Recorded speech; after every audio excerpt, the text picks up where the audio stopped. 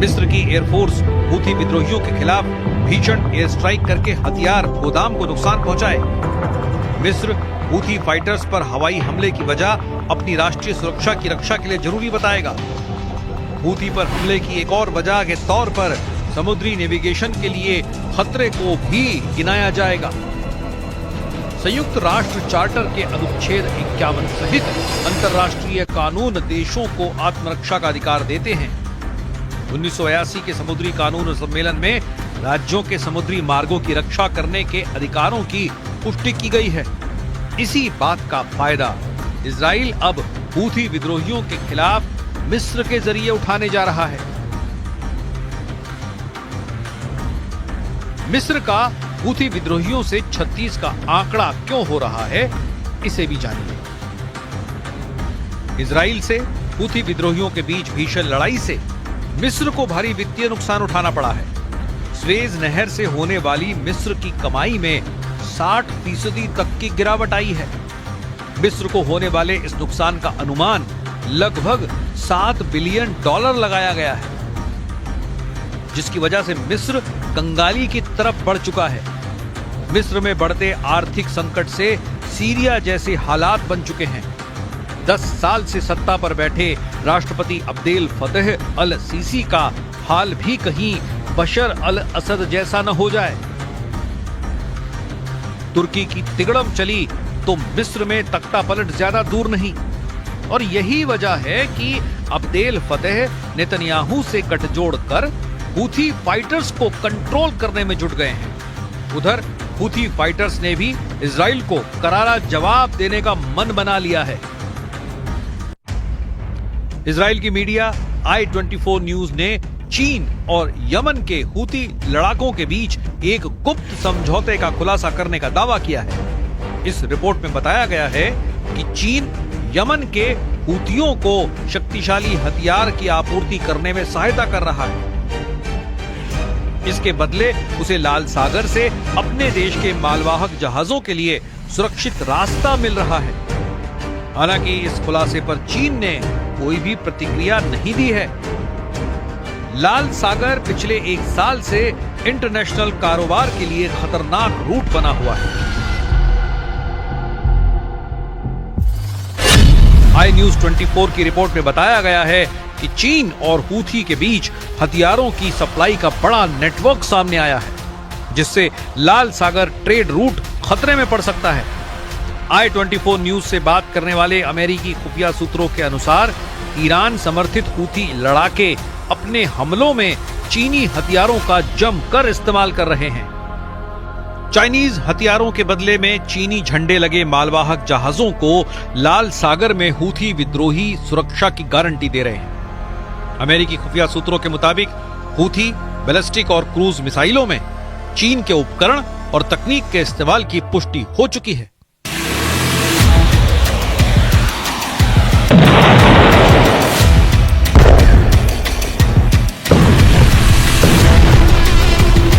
Houthi top commanders की चीन visit की भी जानकारी सामने आई है, जिससे साफ है कि हूथी फाइटर्स हथियारों के लिए ईरान की तरह ही चीन से भी भरपूर मदद ले रहे हैं। मगर चीन ने अब तक इन आरोपों पर कोई भी जवाब देना जरूरी नहीं समझा है। एक तरफ हूथी लड़ाके इजराइल को पटकनी देने के लिए ताकत बढ़ा रहे हैं, तो दूसरी तरफ इजराइल का पूरा फोकस हमास के सफाए पर लगा है। गाजा में हमास पर इजराइल के भयानक हमले तेज होते जा रहे हैं। इजराइल की सेना ने पिछले 72 घंटों में गाजा पट्टी पर 94 हवाई हमले किए हैं। जमीनी ऑपरेशन में भी आईडीएफ ने टैंक से गोलेबारी शुरू कर दी है। न्यूज एजेंसी सिन्हुआ की रिपोर्ट के मुताबिक गाजा में जितनी मौत हमले में नहीं हुई, उससे ज्यादा मौत मलबे में फंसकर लोगों की हुई है। वहीं इजराइल ने दावा किया है कि गाजा में ताजा हमले में हमास का वॉर हेडक्वार्टर जमींदोज कर दिया गया है। इजराइल ने बेत हनोन के नजदीक उत्तरी गाजा में एक पूरे आवासीय परिसर को ध्वस्त कर दिया। आईडीएफ ने दावा किया है कि इमारत का इस्तेमाल हमास के टॉप कमांडर कमांड सेंटर के लिए कर रहे थे। हमास के टेरर हेडक्वार्टर से anti tank firing position, booby trap, सुरंगें और रॉकेट लॉन्चर से इजराइल पर हमले किए जा रहे थे, जिसे बम बरसाकर इजराइल ने मिट्टी में मिला दिया है। इजराइल के भीषण हमले से दहल रहे हमास के एक बंधक का वीडियो रिलीज करके नेतन्याहू की टेंशन फिर बढ़ा दी गई है। वीडियो 7 अक्टूबर को बंदी बनाई गई 19 साल की इजराइल की सैनिक लीरी अलबाग का बताया जा रहा है। वीडियो में लीरी दर्द से टूटी और बदहवास दिख रही है। हमास के जारी किए गए इस 3.5 मिनट के वीडियो में अलबाग पिछले 450 से अधिक दिनों तक कैद में रखे जाने के बारे में बता रही है। वीडियो जारी होने के बाद लीरी की मां ने बेटी के जिंदा होने की जानकारी मिलने की बात कही। हालांकि वीडियो को देख पाने की हिम्मत वो नहीं जुटा पाई। टाइम्स ऑफ इजराइल के मुताबिक लीरी के परिवार ने कहा कि ये उनकी बेटी और बहन नहीं है जिसे हम जानते थे। लीरी बुरे हालात में है। हमास ने लीरी को 4 और जवानों के साथ बंदी बनाया था। गाजा बॉर्डर के पास नाहल ओज सैन्य अड्डे पर तैनात लीरी को किडनैप कर हमास लगातार उन्हें अलग अलग ठिकाने पर छिपाता रहा है। लेकिन लीरी का वीडियो रिलीज कर अब हमास ने प्रेशर नेतन्याहू पर और बढ़ा दिया है। इस बीच नेतन्याहू ने इमरजेंसी मीटिंग बुलाई है। सर्जरी के बाद नेतन्याहू फिर से एक्टिव हो गए हैं। इजरायली सेना रेडियो की रिपोर्ट के मुताबिक नेतन्याहू ने रविवार को रक्षा मंत्री इजराइल कॉट्स, राष्ट्रीय सुरक्षा मंत्री इटमार बेन गवीर और वित्त मंत्री बेजेल स्मोट्रिच के साथ तत्काल सुरक्षा बैठक बुलाई है। रिपोर्ट ने बताया कि गाजा में बंदियों की रिहाई पर नेतन्याहू अपडेट लेंगे, जिसमें कतर बैठक का पूरा ब्यौरा भी उन्हें दिया जाएगा। नेतन्याहू सीरिया फ्रंट पर भी हिजबुल्लाह के खिलाफ ऑपरेशन का अपडेट लेंगे, जहां इजरायली सेना ने बड़ी कामयाबी हासिल की है। सीरिया के बफर जोन में इजराइल आर्मी को हिजबुल्लाह के बड़े हथियार डिपो का पता चल गया है। सर्जरी के बाद फिट होकर पीएम नेतन्याहू फिर से सभी दुश्मनों की तबाही का प्लान नए सिरे से तैयार कर सकते हैं। अमेरिका से मिले $8 अरब के हथियारों ने नेतन्याहू को नई ताकत दी है। इजराइल के विरोधी लीडर भी अब युद्ध में जीत का दम भरने लगे हैं।